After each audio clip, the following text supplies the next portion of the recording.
warahmatullahi wabarakatuh.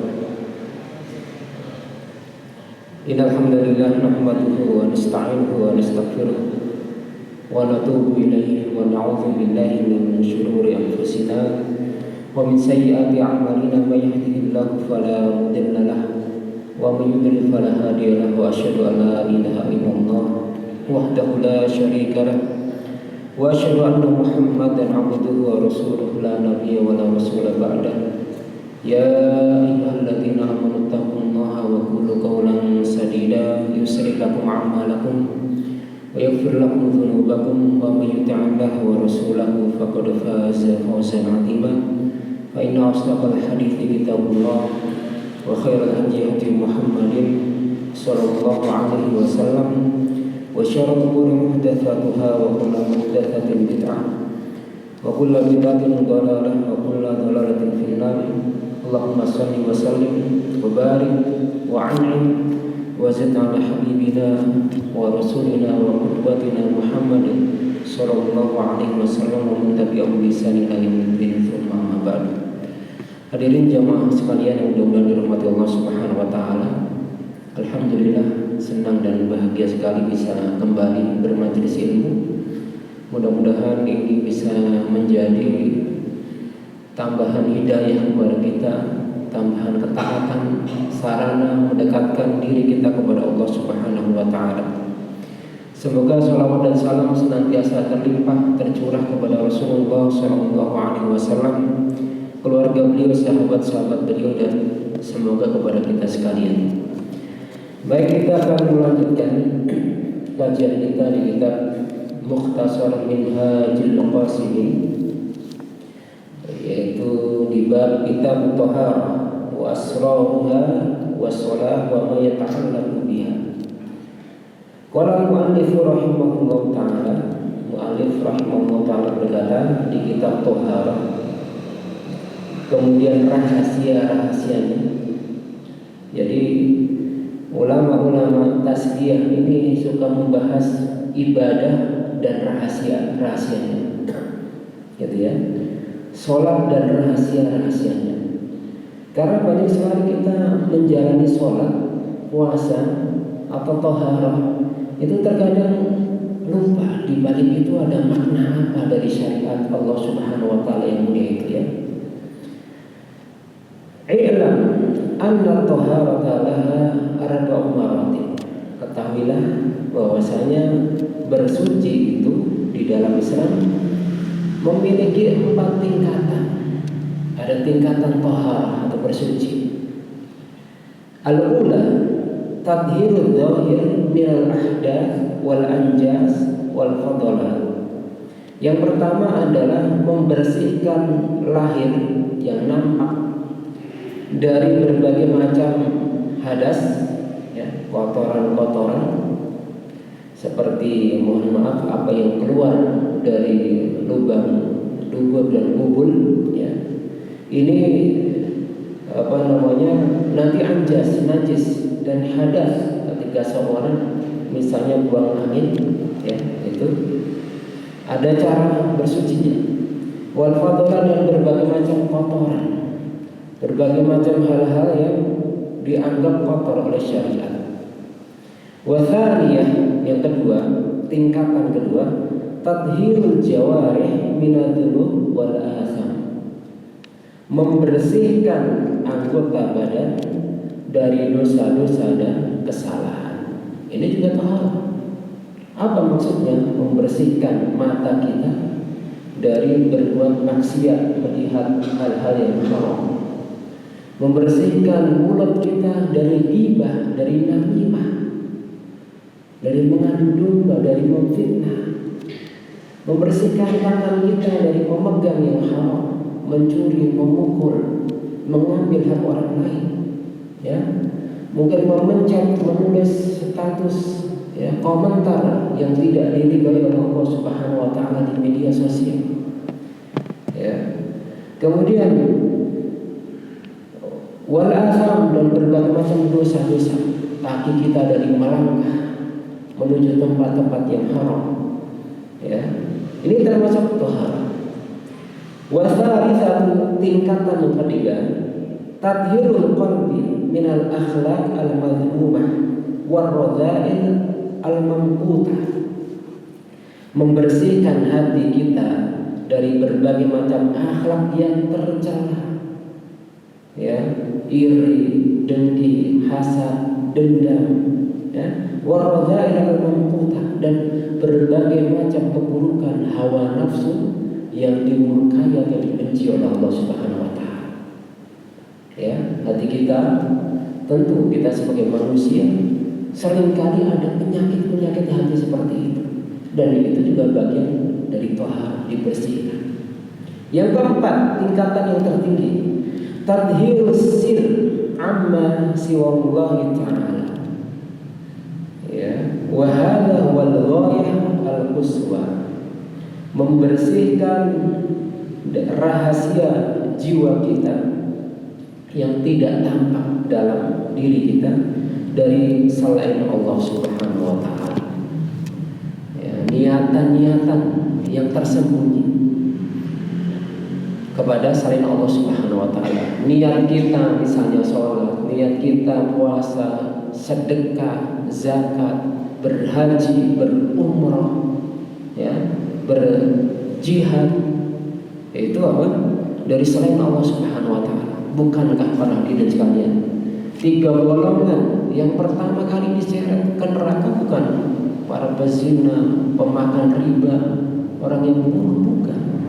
Didatangkan orang yang, ya, rajin bersedekah, sehingga dikatakan dia apa?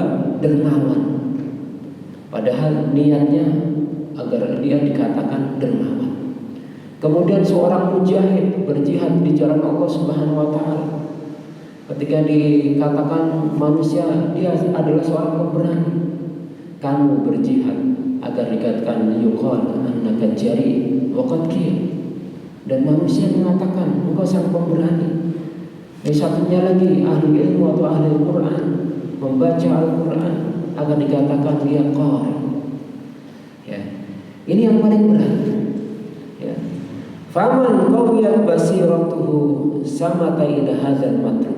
Barang siapa yang kuat ilmunya, dia akan berjalan untuk meraih yang paling tinggi tadi, dari yang keempat tadi. Perhatiannya bukan hanya masalah zahir saja, bukan masalah jawari saja, tapi membersihkan jiwanya dari selain Allah Subhanahu wa taala. Dan manusia akan tenang, manusia akan ridho, hidupnya akan tenang. Wa man 'amiyat basiratuhu lam yafham min maratibit thahara illa martabatil ula fatarahu yudayyi'u aktsara zamanahu asy-syarif fil mubalaghah fil istinja wa ghusl thiyab. Barang siapa yang tidak punya ilmu atau sedikit ilmunya, dia akan banyak menghabiskan waktunya yang mulia untuk memperhatikan masalah-masalah yang zahir tadi.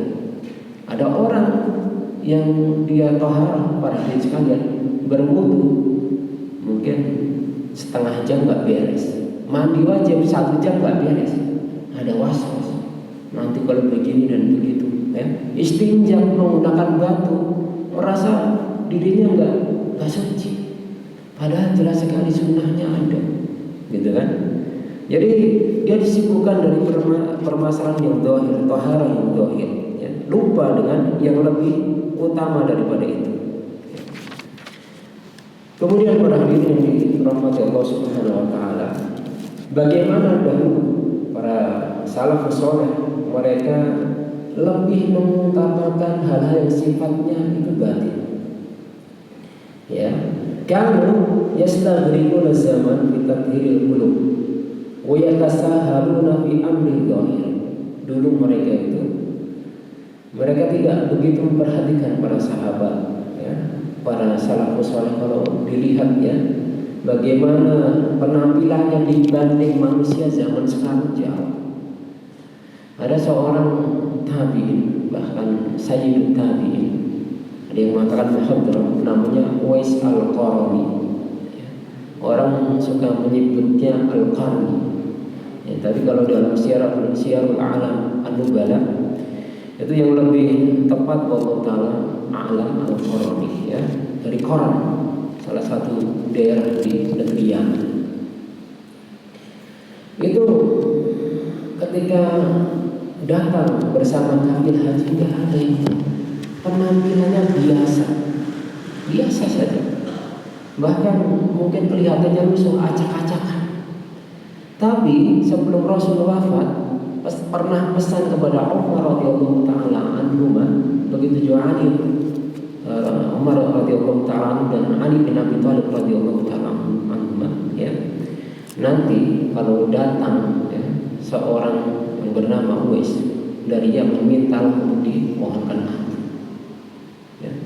Pas ketemu setiap ini, ternyata pakaiannya tidak seperti pembesar biasa. Ya. Nah itu. Kemudian kama rawa Umar bin Khattab radhiyallahu taala anhu tawadda'a min jarratin nasraniyah. Umar bin Khattab radhiyallahu taala anhu pernah berwudu dengan yaitu tempat seperti tempat air, ya, miliknya orang Nasrani. Wa kanu la yakunu yughsiluna aydiyahum nazah yusalluna 'ala. Mereka dulu, ya, sholatnya di atas tanah. Di Masjid Nabawi tidak ada karpetnya pada zaman dahulu. Sholat itu kena debu-debu. Mungkin zaman sekarang kita katakan kotor. Iya, secara zahirnya mungkin kotor. Tapi hati mereka jauh lebih bersih daripada hati-hati kita mungkin. Ya, jauh banget. Kemudian disebutkan di dalam kitab ini, ya, wa yamshuna hufah. Mereka seringkali berjalan kaki nyeker tanpa alas kaki.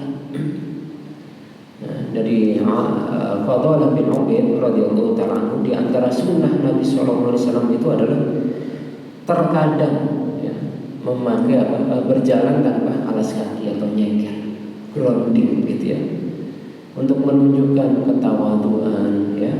Begitu juga secara kesehatannya bagus, ya, apalagi langsung menginjak tanah.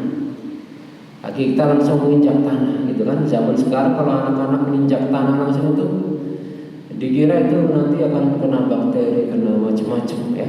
Insya Allah kalau tanahnya ini, ya, langsung tanah, itu ternyata banyak manfaatnya, ya. Saraf-saraf kaki juga bagus, ya. Kemudian mengalirkan energi listrik alami juga bagus buat peredaran darah, buat saraf-saraf, macam-macam, ya. Secara kesehatan ini sudah terbukti, ya. Dan mengajarkan ketawaduan, kesederhanaan, ya, terkadang begitu, ya. Terkadang, ya, sekali memakai sendal juga sunnah, ya, tapi terkadang, ya, karena ya'muruna an-nahtafiyah ahyanan. Dulu Rasulullah SAW memerintahkan kami agar kadang-kadang sesekali berjalan tanpa alas kaki. Tapi khusus kalau olahraga, tapi pastikan jalannya tidak ada paku, tidak ada pecahan beling atau kaca, gitu, ya, sehingga aman. Jangan sampai mana beronding sunnah Rasul itu malah kakinya kena paku, gitu. Wah, itu malah celaka, kita nggak bisa sholat jamaah di masjid, ya. Lihat sifat, gitu, ya.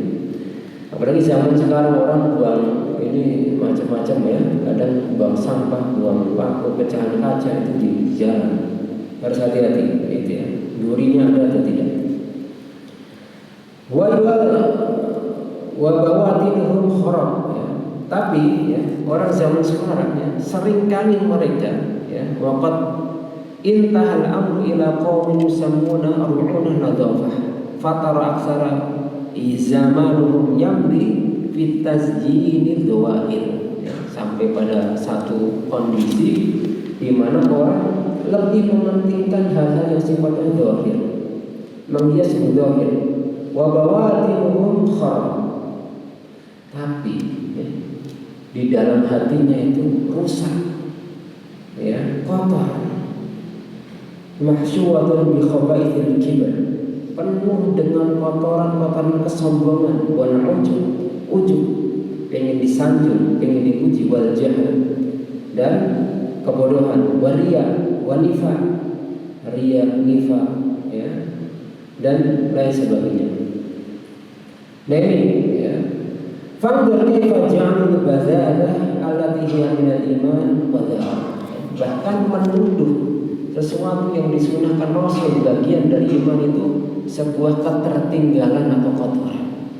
Di dalam hadis disebutkan, ya, Nabi Shallallahu Alaihi Wasallam bersabda, al-bazalatu minal iman. Al-bazalah hiya tarkut tarafuh. Bazalah itu meninggalkan sikap berlebih-lebihan, bermewah-mewahan. Itu bagian dari keimanan. Ya, ini bukan larangan seorang menjadi kaya, sama sekali tidak. Ya, karena sikap ini adalah menunjukkan sikap sederhana. Sederhana itu masalah sikap. Betapa banyak orang yang kaya tapi sederhana. Contoh Abu Bakar As-Siddiq radhiyallahu ta'ala, hartanya luar biasa. Sampai Nabi SAW berkata, aku tidak memanfaatkan, tidak ada harta yang lebih banyak aku manfaatkan untuk dakwah fisabilillah kecuali hartanya Abu Bakar As-Siddiq radhiyallahu ta'ala. Ya, Abdurrahman bin Auf, Hakim bin Hizam, ya. Ini luar biasa, mereka kaya, sederhana dan zuhud, ya. Tidak flexing pada zaman sekarang, ya. Flexing, ya, menampilkan, ya, kekayaan padahal tidak kaya. Di zaman medsos seperti itu. Karena orang, apalagi zaman sekarang, ya, muncul namanya aura farming, gitu kan. Itu aura farming itu membuat sesuatu gimana biar cepat terkenal, ya. Macam-macam lah caranya, ya. Ada yang natural, ada yang dibuat-buat, gitu. Nah, kemudian barang ini dirahmati Allah Subhanahu wa taala, al-bazalatu minal iman. Bazalah yaitu kesederhanaan, tidak berlebihan di dalam bersikap, ya. Ini bagian dari keimanan. Karena lawannya adalah boros, tabdzir. Innal mubadzirina kanu ikhwana syayatin. Sesungguhnya orang mubadzir itu saudaranya setan, ya. Dan Allah juga melarang alhaakumut takatsur. Sungguh bermegah-megahan telah menghancurkan kalian. Kemudian para hadirin yang dirahmati Allah Subhanahu wa taala, kita lanjutkan. Wa amma izalatul fadalat fa hiya naw'an. Menghilangkan sesuatu yang kotor atau tidak pantas di dalam tubuh kita, ya, ada dua hal. Ausakhun tuzal, ada kotoran yang dihilangkan. Kala yajtami fil ra's min al-wasf wad daran, seperti kotoran yang ada di kepala dan di badan daki, ya, itu di dalam Islam memang dianjurkan untuk dihilangkan.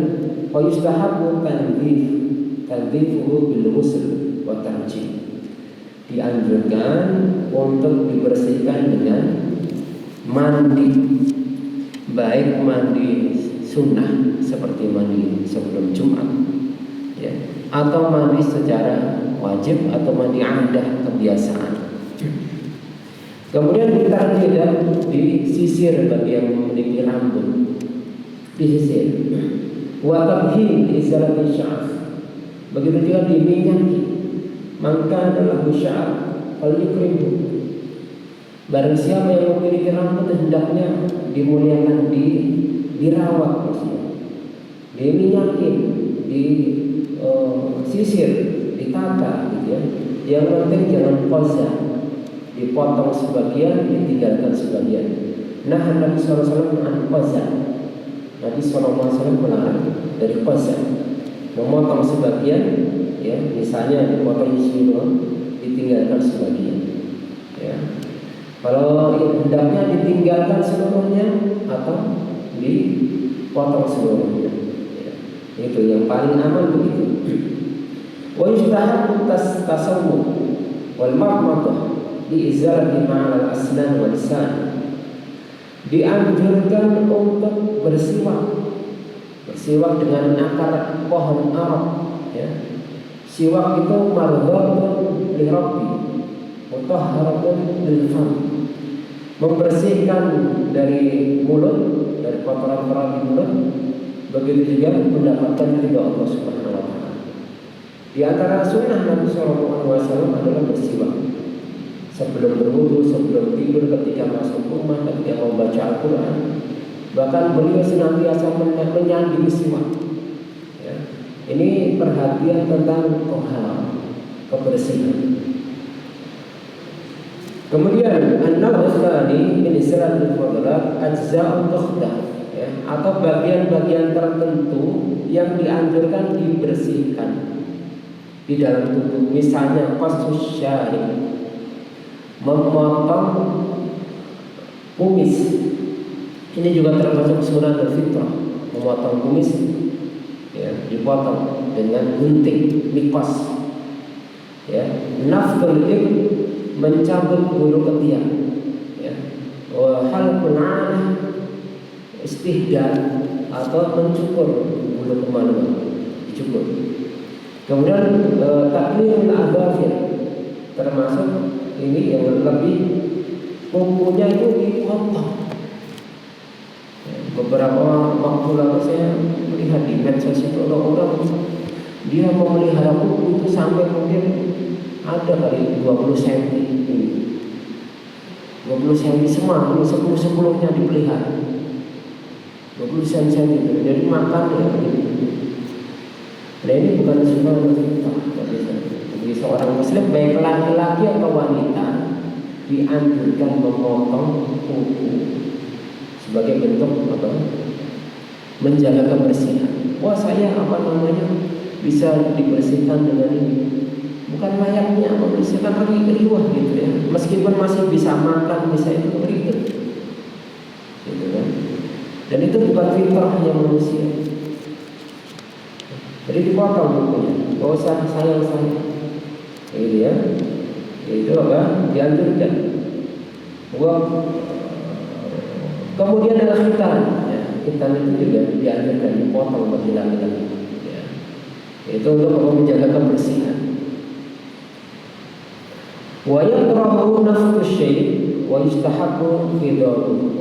Dimakruhkan mencabut uban ini, bapak-bapak sekalian, ibu-ibu sekalian, ya. Kalau sudah beruban, biarkan. Ya. Baik itu di jenggot, di kumis atau di rambut kepala. Karena dalam hadis disebutkan barang siapa yang beruban di dalam Islam, maka nanti akan menjadi cahaya di hari kiamat. Jadi cahaya itu. Jadi berubahnya di dalam Islam, bukan dalam jahiliyah. Usah malu. Ya. Boleh diwarnai, dianjurkan, disunahkan diwarnai. Kapan itu? Ketika warnanya sudah memutih, ya, dengan warna selain hitam. Warnanya sudah memutih nih, mau di warna pirang boleh, warna rada merah itu boleh. Tapi kalau masih hitam, ya, mayoritas hitam, ya, belum dianjurkan gitu ya, diwarnai. Kemudian setelah tohara adalah faslun fi fadhil shalah, tentang keutamaan sholat dan rahasia-rahasianya. Ya, sholat ini ibadah, ya. Wa amma sholatu fa innaha imaduddin wa qurratut ta'ah. Dikatakan oleh beliau bahwa sholat itu adalah tiangnya agama dan qurratut ta'ah, ketaatan yang paling utama, yang paling mulia. Wa qad warada fi fadhil shalah akhbarun katsiratun masyhurah. Banyak sekali tentang hadis-hadis keutamaan sholat. Dan bagaimana para sahabat soleh dulu ketika mereka hendak sholat. Maka Abdullah bin Zubair radhiyallahu anhu idza qama fi sholat ka'annahu 'ud min al-khusyu'. Abdullah bin Zubair itu kalau sudah sholat seperti tiang yang ditancekin, enggak bergerak, saking khusyuknya. Ya. Wa kana yasjudu fatanzilul 'asafir 'ala dhahri la tahsabu illa jidhun. Ketika dia rukuk, sampai ada burung yang hinggap di punggungnya, nggak terasa, dikirain itu apa? Dikirain itu tembok, saking khusyuknya. Wa shalla yawman fil hajr, ya, faja'a hijrun fadhaba bi ba'di thawbihi fama in fatala. Saking khusyuknya juga nggak ada hal-hal yang mengganggu bergerak. Wa qala Maimun bin Mahran atau Mihran, ma ra'aitu muslimun bin yasar multafitan fi sholatihi qattu. Aku tidak pernah melihat Muslim bin Yasar menoleh ketika sholat. Walau in hadamat nahiyatun minal masjid fa fasi'a as-suh. Jadi salah satu tembok mungkin ya, sisi dinding dari masjid itu roboh, dan orang di pasar pada saat itu pada heboh. Dia sholat seorang nggak terjadi apa-apa. Ya. Kemudian wa kana Ali bin Al-Hasan radhiyallahu anhu idza tawadda'a isfaqra lahu. Ali bin Hasan radhiyallahu ta'ala anhu, ketika beliau berwudu wajahnya berubah memerah. Begitu berwudu berubah memerah. Fakila, dikatakan kepadanya, ma hadzal ladzi ya'tabu 'inda wudu. Ini apa? Setiap kali engkau berwudu wajahmu memerah ketakutan. Bukan seperti kita ya, di tempat wudu itu bercanda-canda, ya enggak. Faqala, dia berkata, atadruna baina yadi man uridu an aku. Kau tahu enggak kepada siapa aku hendak berdiri? Kepada Allah Subhanahu wa ta'ala. Merasa hebat, ta'zim dengan syariat Allah Subhanahu wa ta'ala. Wa alam anna li sholat, ya, al-ma'ani allati tatimu biha hayatu sholat katsira. Beliau menyebutkan ada tiga makna-makna utama agar sholat seseorang itu bisa hidup. Pertama, hudurul qalbi. Yang pertama adalah hadirnya hati. Wa ma'nahu an yufridul qalbu min ghairi ma huwa mulabisun lahu. Ya, jadi membersihkan hati dari hal-hal yang bisa memalingkan dari sholat. Wa sababu dzalikal himmah. Sebab seorang dipalingkan hatinya adalah adanya keinginan dunia.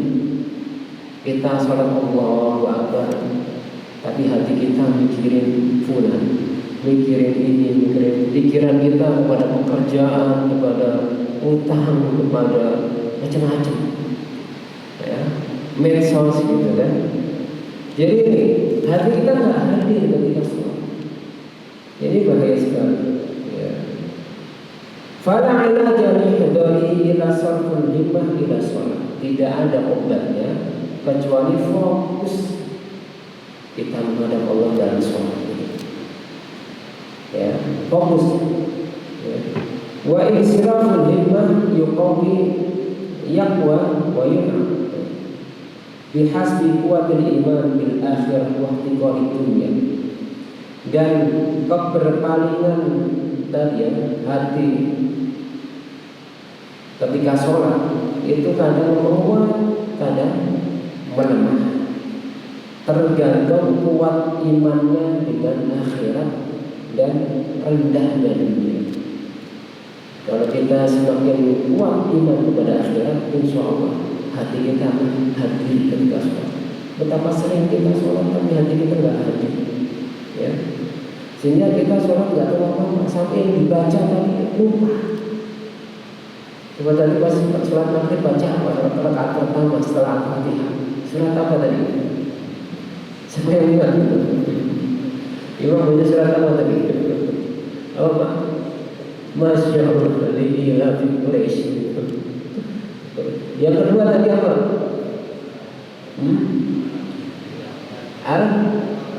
Masya Allah, berarti lima dalam kalam.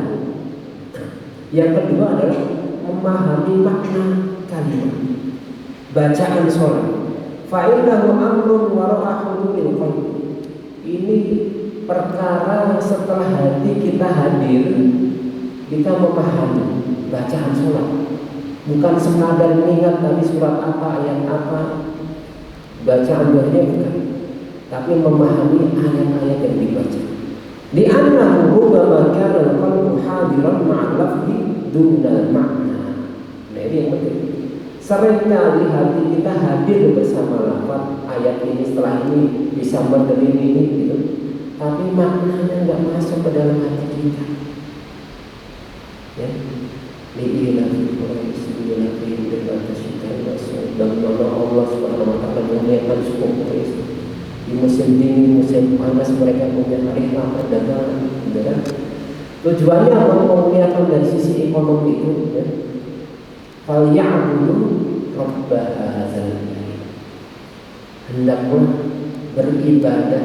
Kalau sudah kecukupan hidup dalam masalah ekonomi, fokus falyabudu rabb hadzal bait, yaitu Allah Subhanahu wa taala alladzi at'amahum min ju' wa amanahum min khauf. Nikmat apa lagi? Dicukupi ekonominya, dikenyangkan perutnya, dikasih keamanan. Coba bayangkan kalau saudara-saudara kita di Gaza, remuk hancur semuanya itu kota di Gaza. Bangunan 90% hancur, masjid ratusan, rumah sakit juga sama. Ya, nggak peduli bayi-bayi, keamanan hilang, depresi umat Islam di sana. Sampai sekarang Israel terus ya setuju, parlemen mereka setuju mencaplok Gaza. Ya, keamanan hilang, kalau sudah hilang rasa aman. Ya gitu, kita bisa lihat bagaimana mereka masih mengais makanan di tempat-tempat sampah. Ya, karena kalau kita makan ngerasa nggak enak, ingat saudara kita nyari makannya di tempat sampah kalau sekali. Ya, berhudur makna. Ya, mendatangkan bagaimana memahami maknanya dalam bacaan kita. Makanya apa? Ketika kita sholat ya, setelah hati kita hadir itu kita paham. Yang terakhir ya, al-makna sadis ya, makna yang terkandung dalam sholat agar kita sholatnya itu bisa hidup, bisa khusyuk, yaitu at-ta'zim lillah wal haibah, mengagungkan Allah Subhanahu wa taala dalam sholat dan merasa kebesaran Allah. Ini ibadah yang bukan sepele ketika sholat itu. Ini ibadah yang besar. Munajat. Apa itu munajat? Itu kita berdialog langsung kepada Allah. Ya, kita menghadap Allah langsung, merasakan kehadiran Allah. Ya. Kalau bisa sampai derajat ihsan, seolah-olah apa? Engkau melihat Allah. Fa in lam takun tarahu fa innahu yaraka. Itu. Kan sampai begitu dianjurkan. Ini memang butuh latihan berat ya untuk derajat ihsan dari ya ta'zim lillah wal haibah. Wa dzalika yatawalladu min syai'in. Kalau kita bisa menghadirkan keagungan haibah ketika sholat ini bisa dilahirkan dari apa? Dari ma'rifatu jalalillah ta'ala wa 'azamatihi wa ma'rifatu haqaratin nafsi. Jadi mengetahui tentang Allah Subhanahu wa taala, keagungannya dan kerendahan kita, jiwa kita sebagai makhluk. Nah ini para hadirin yang dirahmati Allah Subhanahu wa taala ya, terkait dengan hikmah dan rahasia di balik thaharah dan sholat ya, bahwa thaharah itu bukan sekadar tingkatannya hanya masalah membersihkan yang sifatnya zahir dan lahir, ada yang lebih utama daripada itu, yaitu membersihkan anggota badan kita dari maksiat, membersihkan hati kita dari berbagai macam dosa, bahkan keterkaitan kepada selain Allah, tawakal kepada selain Allah, berdoa kepada selain Allah, ya, meminta kesembuhan kepada selain Allah, gitu kan? Pokoknya kita gantungkan kepada Allah Subhanahu wa taala ya. Inna sholati wa nusuki wa mahyaya wa mamati lillahi rabbil alamin ya. Ini para hadirin dirahmati Allah Subhanahu wa taala. Barangkali sebelum datang sholat Isya ada yang Mungkin ditanyakan atau didiskusikan silakan. Ya. Masih ada waktu ini. Kalau ada silakan.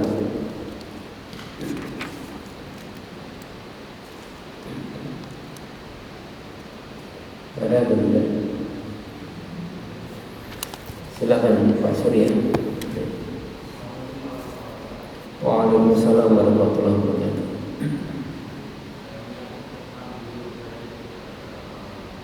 Ya.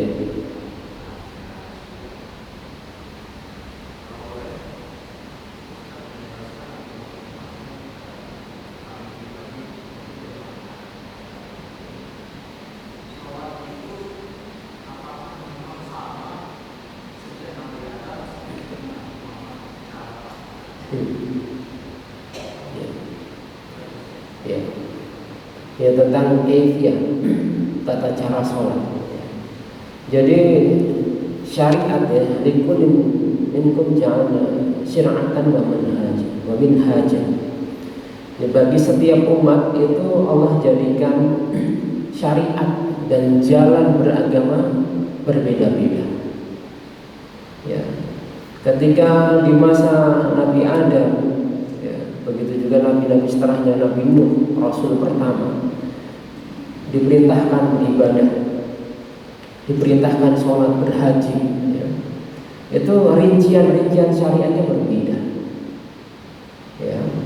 Terbukti di hadis ketika Isra dan Mi'raj, Nabi SAW itu meminta ketika dipanggil untuk menerima amanah ibadah sholat itu langsung.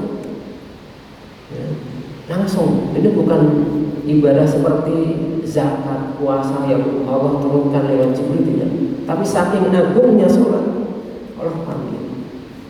Lalu dikasih kewajiban sebanyak 50 kali sehari semalam. Ya, akhirnya turun Nabi Muhammad SAW bertemu dengan Nabi Musa untuk meminta apa? Keringanan.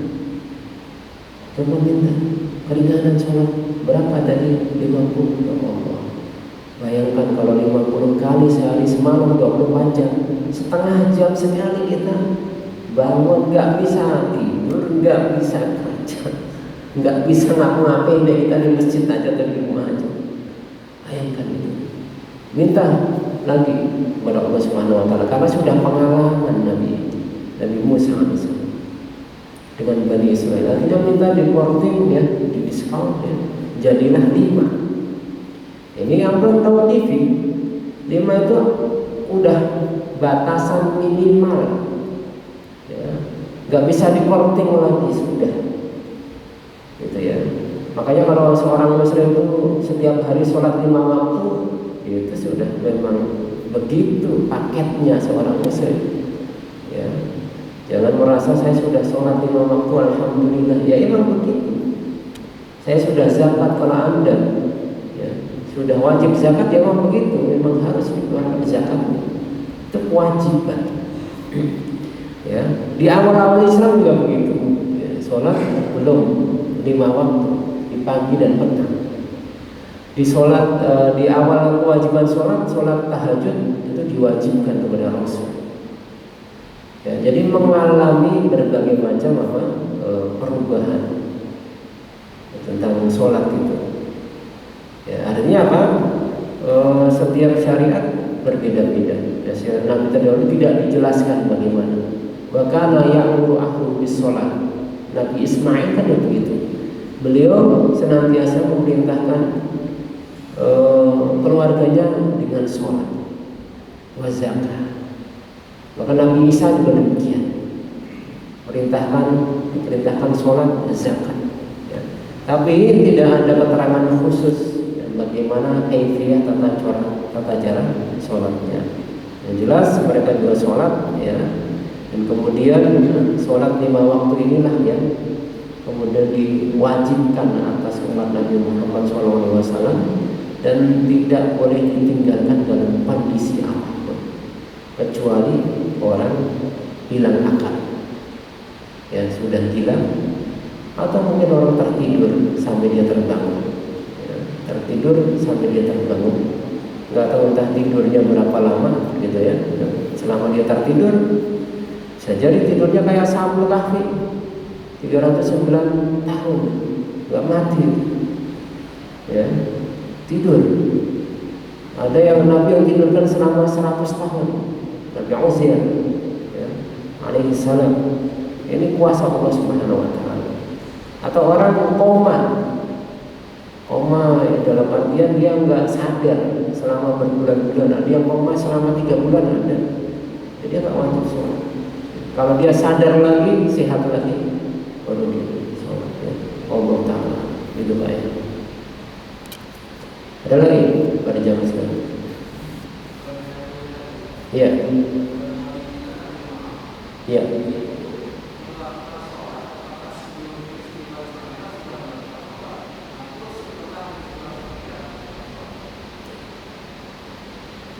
Melakukan sholat wajib ya. Dulu awal-awal ini ya, awal-awal apa namanya Islam ya, itu dianjurkan untuk mengingat Allah di pagi dan petang. Dan ingatlah ya ketika di pagi dan petang dalam kondisi masih sendiri-sendiri berzikir kepada Allah Subhanahu wa taala. Kemudian turunlah perintah sholat. Barulah apa namanya sholat itu diwajibkan pada umat Nabi Muhammad SAW. Jadi di awal-awal Islam ibadahnya itu enggak ini ya, ibadah sholat puasa itu kan disempurnakan ya, zakat itu kan di ketika apa zakat pertama zakat, kemudian haji, puasa itu azan itu apa sampai azan itu kan ketika di Madinah. Jadi di apa namanya selama di fase di Mekah ya udah sholat ketika Islam orang situ ya. Jadi wajibkan kepada umat Nabi Muhammad sebelumnya ya, Allah Taala ya, belum ada perintah untuk sholat sebelum ya. Berzikir mengingat Allah Subhanahu Wa Taala ya, dalam pagi dan petang ya, kepada ini ya apa namanya kepada umat Islam ya, mengingat Allah Subhanahu Wa Taala sebelum ada perintah sholat gitu ya.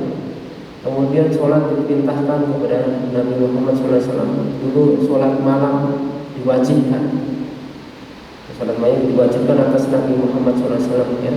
Qumil laila illa qalilan nisfahu aw qismihi qalilan aw zid 'alaihi wa rattil Qur'ana tartila. Ala kulli hal Allah Ta'ala ya. Ibadah sholat ini adalah ibadah yang sangat agung ya. Kita dianjurkan untuk hadir hati, paham maknanya ya, menggali hikmahnya dan dijadikan sebagai ini ya qurratu ain. Maka bahwa jumilat qurratu aini bismillah ya, meningkatkan kualitas sholat kita. Ini berat memang ya. Kalau kualitas sholatnya bagus, jaga jamaahnya, khusyuknya, harusnya sholat itu tanha anil fahsya'i wal munkar. Harusnya begitu. Kalau sholatnya benar harusnya begitu. Udah otomatis itu nggak bisa gitu ya. Kalau sholatnya benar. Ya. Sholatnya benar, insya Allah orang kan nggak mungkin akan terus-terusan berbuat maksiat.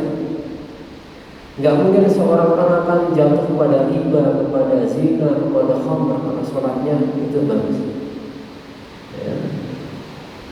Begitu juga sebaliknya kalau sholatnya sudah buruk, bahkan meninggalkan sholat ya naudzubillah, sholat saja ditinggalkan ya, pada dia melalui ya.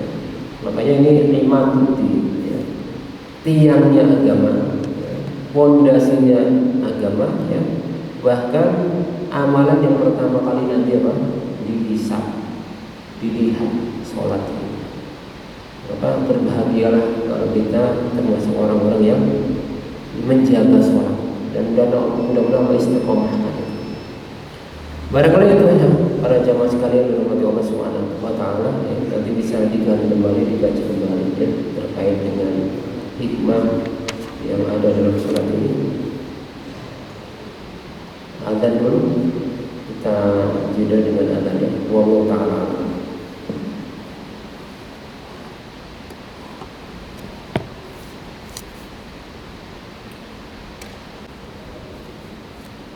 Lanjut lagi sampai koma ya, baik ya. Tadi menarik ya berkaitan dengan sholatnya para nabi dan rasul. Juga sama Nabi Zakaria kan juga sholat wakana qa'iman yusalli fil mihrab gitu kan. Nabi Zakaria sholat juga. Nabi Musa juga sholat. Tapi kita nggak tahu bagaimana kaifiah sholatnya mereka. Yang jelas sholatnya ada ruku', ada sujud, gitu ya. Dan dijelaskan sholat dianjurkan ya, ketika Isra Mi'raj 3 tahun sebelum hijrah sekitar itu ya. Dianjurkan ketika waktu itu adalah 2 rakaat. Wajibannya 2 rakaat, sholatnya 2 rakaat. Bukan seperti sholat yang 5 sekarang. Kemudian mengalami penyempurnaan. Kemudian fasal fi adabin tata'allaqu bi sholatil jum'ah wa yaumil jumu'ah ya.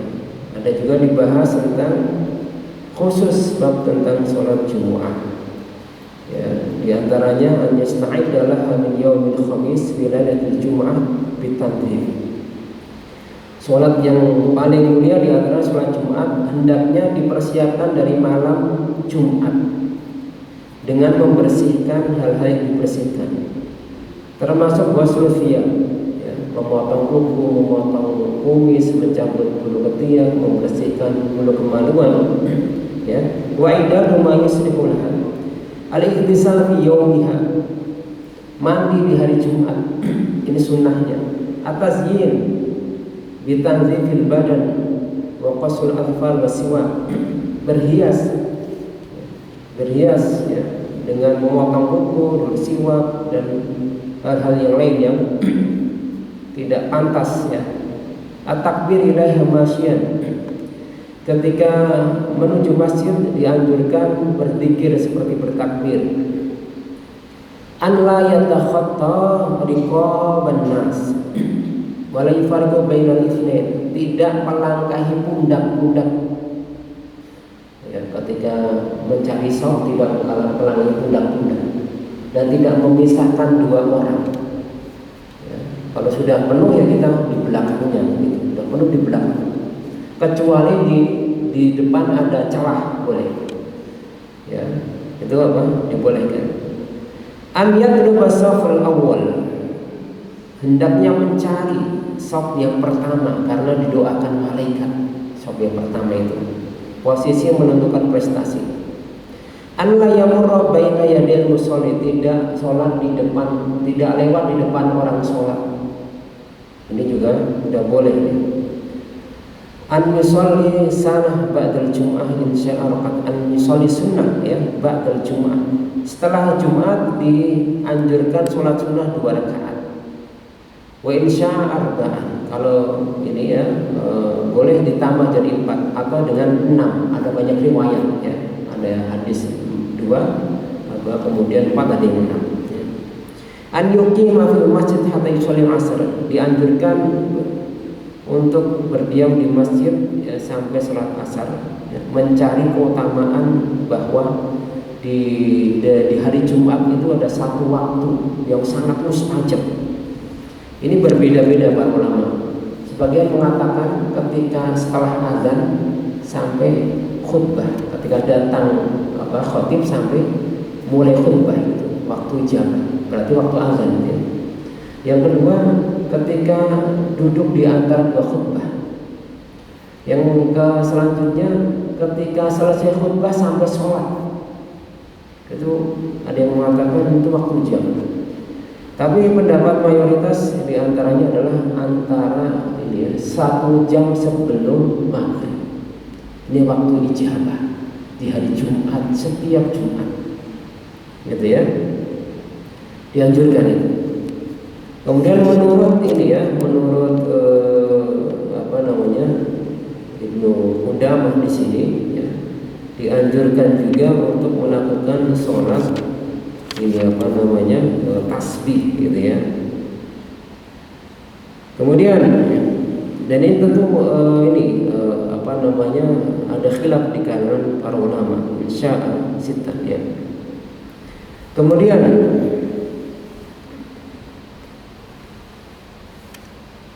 Di antara adabnya adalah an yukthira minas shalah 'ala Nabi sallallahu alaihi wasallam, memperbanyak sholawat kepada Nabi sallallahu alaihi wasallam di hari Jumat, membaca surat Al-Kahfi. Membaca surat apa? Al-Kahfi. Kemudian an yatasaddaq fi yaumil jum'ah bima amkan. Ya, hendaknya memperbanyak sedekah pada hari Jumat sebanyak mungkin. Wala takun shadaqatuhu kharijal masjid, hendaknya lebih baik dilakukan di luar masjid. Wa istahabbu an yusalli salat tasbih fi yaumil jum'ah. Ini ada perbedaan pendapat ya. Sebagai bentuk amanah ilmiah, salat tasbih itu ada dua pendapat. Pertama, golongan yang mengatakan itu sunnah. Yang kedua mengatakan itu tidak disunahkan. Ya, yang mengatakan sunnah dilakukan 4 rakaat dengan 75 tasbih. Ya, rakaat pertama setelah baca Al-Fatihah, baca surat, kemudian tidak langsung rukuk, membaca subhanallah alhamdulillah wa la ilaha illallah Allahu akbar 15 kali. Kemudian rukuk, setelah baca rukuk subhanallah baca 10 kali subhanallah alhamdulillah wa la ilaha illallah Allahu akbar. Rukuk ketika rukuk sebelum sujud 10 kali. Sujud setelah bacaan sujud baca zikir itu 10 kali. Kemudian duduk di antara dua sujud setelah baca doa baca zikir itu 10 kali. Sujud lagi 10 kali, kemudian sebelum berdiri ke rakaat kedua 10 kali. Jadi jumlahnya ada 75 tasbih. Ini banyak ulama juga yang mensunahkan minimal sekali. Kalau bisa setiap hari boleh. Ini khilafiyah ya, boleh diamalkan. Kita nggak mengingkari ini sebagai bentuk amanah ilmiah ya, kita emang dua pendapat. Ada yang mengatakan itu sunnah sampai hadisnya mauquf ya, sahabi ya, diterima sebagai hujjahnya, dan banyak gitu yang berpendapat demikian. Sebagian lagi mengatakan tidak disunahkan karena tidak dilakukan oleh Nabi sallallahu alaihi wasallam ya, seperti itu ya. Sebagian hadisnya bermasalah, Allah Ta'ala ya. Ini masalah khilafiyah, kita harus melapang diri ya. Kalau ada saudara kita berpendapat saya surat tasbih sunnah ya nggak apa-apa gitu kan, laksanakan. Tidak perlu kita ingkari, apalagi sampai berdebat dan menyesatkan dan lain sebagainya ya. Allah Ta'ala. Barangkali ini para hadirin yang Allah Subhanahu wa taala ya, hal-hal terkait dengan ibadah sholat ya, rahasia ketika di balik ibadah sholat dan bagaimana kita menghadirkan kekhusyuan, hadirnya hati. Setelah hati hadir, bagaimana kita memahami. Ini pentingnya kita belajar bahasa Arab juga ya, untuk memahami bacaan sholat tadi. Kan sholat pakai bahasa Sunda atau bahasa Indonesia atau bahasa Sumatera gitu. Inggris kan enggak, itu bahasa Arab. Makanya ini juga PR bagi kita untuk terus belajar bahasa Arab, terutama ya nanti ya surat-surat pendek yang sering kita baca, surat Al-Fatihah kita kaji tafsirnya, kita baca terjemahannya gitu ya. Karena banyak orang di santri pun ya, di sekolah-sekolah di sekolah Islam banyak yang nggak tahu Al-Fatihah itu artinya apa, nggak tahu bisa. Karena selama ini ya merasa sudah hafal sehingga lupa maknanya apa itu. Mudah-mudahan Allah semakin tambahkan ilmu dan ikhlas kepada kita semuanya ya. Barakallahu fiikum wallahu ta'ala alam. Subhanakallahumma wa bihamdika asyhadu an la ilaha illa anta astaghfiruka wa atubu ilaik. Assalamualaikum warahmatullahi wabarakatuh.